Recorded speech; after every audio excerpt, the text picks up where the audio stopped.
Assalamualaikum warahmatullahi wabarakatuh.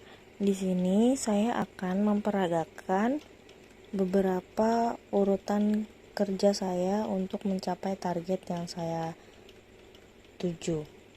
Pertama-tama, job desk kami itu dari poin ketiga, yaitu harus memisahkan label sesuai dengan modelnya terlebih dahulu. Bisa dilihat dari nomor label ini, ada FG model, dan itu ada macam-macam model seperti ini. Baru ini 3857F, lalu kemudian 2458. Jadi kita pisahkan per model.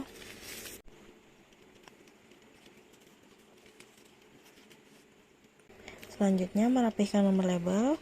Bisa kita lihat di sebelah sini adalah nomor label, yaitu kita akan mengurutkan ini 28, 29, 30, 33 dan seterusnya